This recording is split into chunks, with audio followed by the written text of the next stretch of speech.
I was almost going to give this film a miss, as things were just too busy and it had already been out for a few weeks, but it had always been on my radar. Well, I finally decided to see it the other day because it is October after all, and man, am I ever glad I did. There are a lot of words to describe this movie, but boring isn't one of them. The substance goes hard, like really hard. The trailers really don't let on just how extreme things get, and that's great. You may have heard some buzz about the last 20 minutes of the movie, but even without that part, you'd still have a competent and well made horror flick, with all of the statements and style intact. But those last 20 minutes? Let's just say they single handedly elevated the film from run of the mill horror fare to a memorable, disgustingly bloody, and over the top classic. This one will probably stick with you long after the movie's over. It was like being at a Guar concert, for those of you who know what I'm talking about. And if you're having difficulty reconciling these two images in your head, just see the movie. It'll all make sense.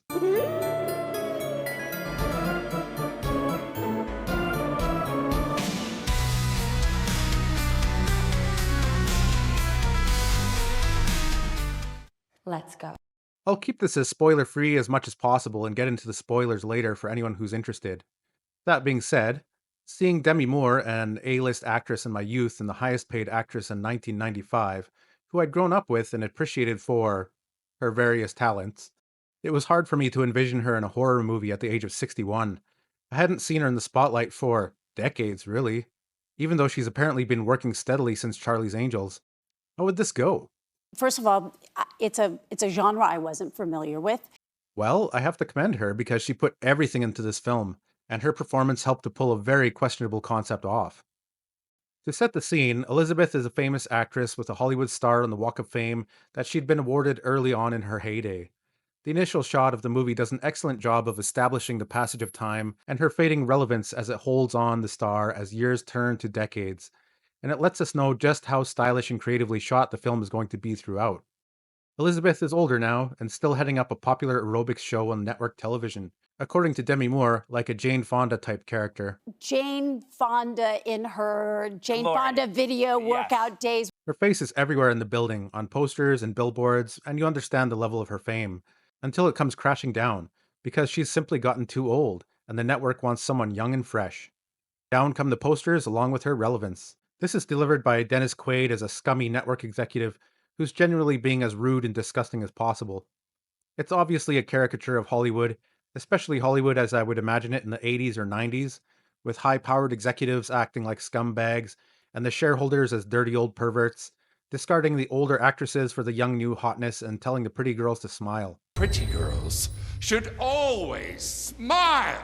I mean, Dennis Quaid's character is named Harvey, so you get what the statement is right off the bat. The aerobics class is just another aspect grounding this film in that period, despite its more modern aesthetic. It feels like it's from an older time and is basically an exploitative, hypersexualized version of the Call on Me music video, if you can believe it, mainly after Elizabeth's younger version named Sue takes over. I'm Sue. I'm not sure how much exercising the people watching her show will be doing, except for bulking up one arm, maybe. On that point, there is a lot of nudity in this film, especially between the two lead actresses. Point is made of contrasting the older and younger versions' bodies and showing how things are taking their toll as the story advances. Again, I have to give kudos to Demi Moore because she bears it all for extended periods of time. And at her age and with the plot of the movie, she must have felt some sort of anxiety, I would imagine. I mean, the whole thing is about being young and beautiful in an overly idealized way, and Demi is the counterpoint to that. Her character is supposed to be the old, dried up woman who's been cast aside. It was a very brave thing for her to do, I think, taking this role, because it must have hit home. The point of the film is the fallacy inherent in the pursuit of beauty, specifically the impractical, Hollywood driven beauty in an era that is probably considered passe at this point. That may sound like a ho hum, been there, done that premise, but it's not. Not like this. The movie seems to revel in turning the average shot into something dirty and disgusting. Everything from a close up of a fly in a wine glass, to a piece of paper dropped in muddy water, to eating shrimp as messily as possible with your bare hands while firing someone. And that's just the surface. When the repercussions from the substance start to rear their ugly head, it's some of the most unsettling and gloriously nasty body horror I've seen. It's disturbing on a different level because of its association with aging, which is something we can all relate to eventually. Then the movie goes and dials all of that way past 11 in the last act, and it's so cool. This is an all or nothing movie, and luckily the director, writer, and actors went all the way in. I looked at it and I thought, well, this, if it works, could be amazing or it could be a disaster. If you break down the movie's concept and start to nitpick the logistics and reality of what's going on, the base that the movie is built on starts to fall apart. Nothing is really explained except for the basic rules of the substance, which boil down to a bi-weekly set of steps that need to be adhered to, and that's pretty much it. There's no explanation about the company or who works for it, or what the substance really is, and it's not necessary. That's not the point of the film. And I appreciated that the movie didn't get bogged down in the minutia like that.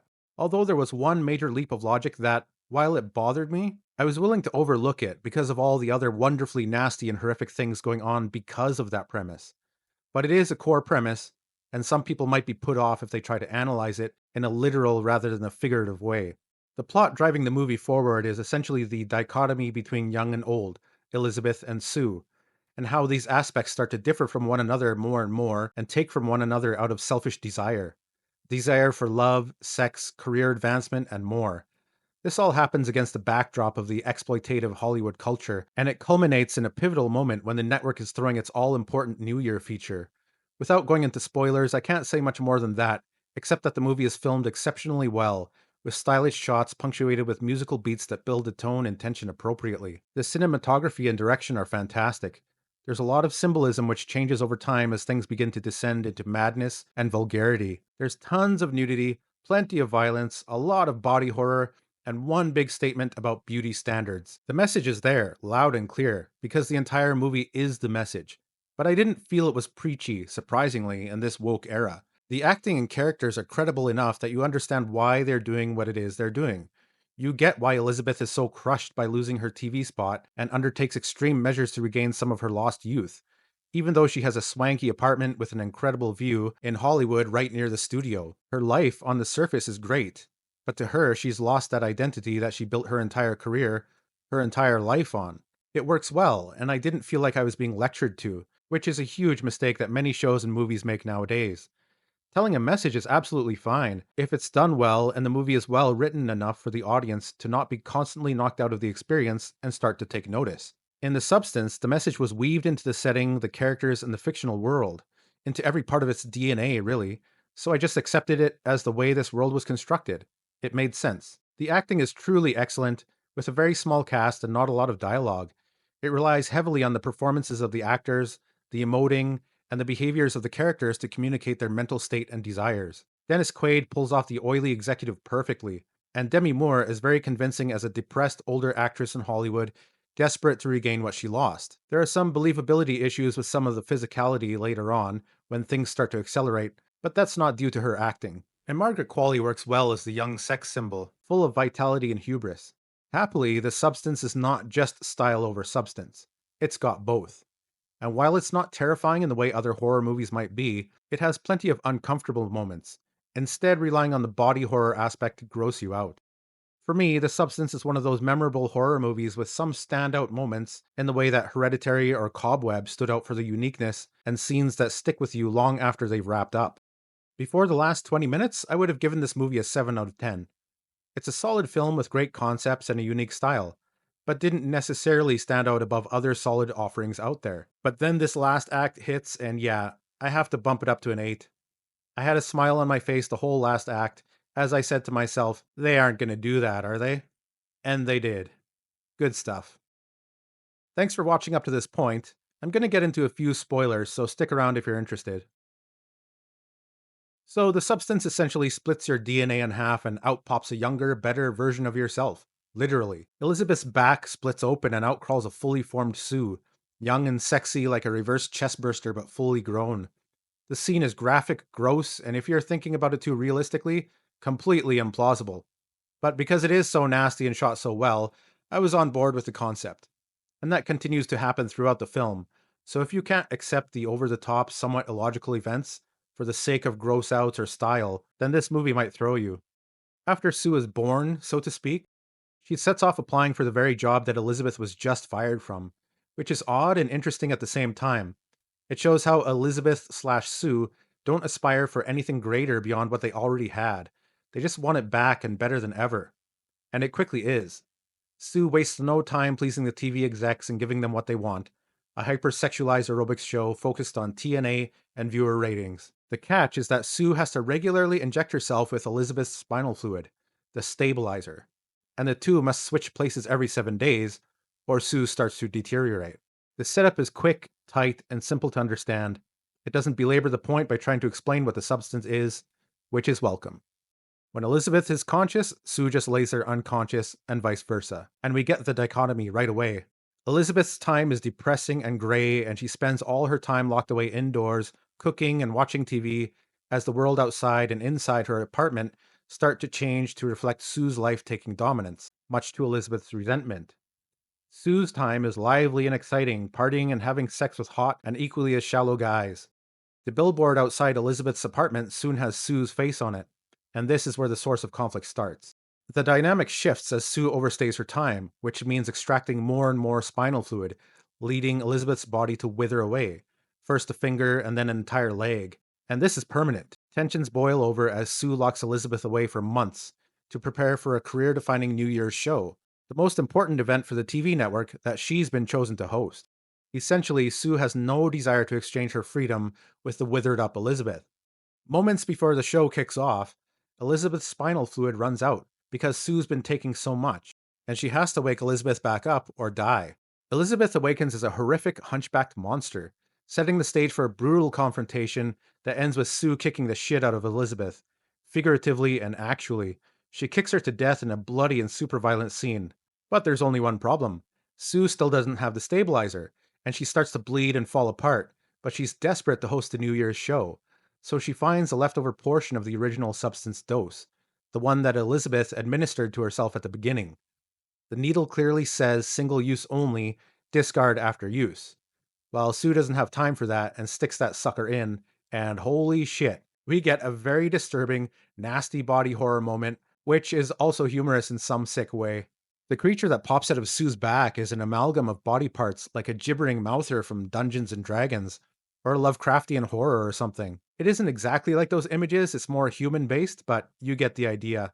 Mouths and limbs and breasts and everything are everywhere, with Demi Moore's face sticking out of the back and crying out in pain. It's disgusting and oh so wonderful. This creature, called the Monstro Elizasu, seems to only have half a brain, but is determined to make that New Year's show. So it shuffles to the show, which is just starting, wearing a torn up dress with a nasty breast sticking out and limbs protruding all over, with this paper mask of Demi Moore stapled over its face. The lights are dim, so Monstro somehow makes it out there for the start, and when the lights come up, it's a fiasco. The scene has an older 50s or 60s era feeling to it, with people shouting out, "It's a monster!" and "Kill the monster!" It's all very tongue in cheek. Someone smashes Monstro's head off, and another grows in its place, and Monstro starts spinning around with fountains of blood gushing everywhere in what looks like a mashup of that end scene from Carrie and a Guar concert. It's glorious, it's ridiculous, and it's shot really well. The ending scene is Monstro walking toward the Walk of Fame and destabilizing into a bloody mess. All that's left is Demi Moore's face on a starfish-like lump of flesh as it desperately crawls onto her Hollywood star and decomposes into a dark stain, which is wiped away by a street cleaner the next day. It's a very fitting ending and an interesting statement. I mean, anyone contemplating plastic surgery or drugs or whatever, and the pursuit of beauty and youth, will probably pause for a second at the end of this. It's a really great film with a unique concept, but I did have one major issue, and it impacted my enjoyment of the movie because it goes to the core premise of the film. At first, you're led to believe that Elizabeth and Sue are the same person. The movie even says it.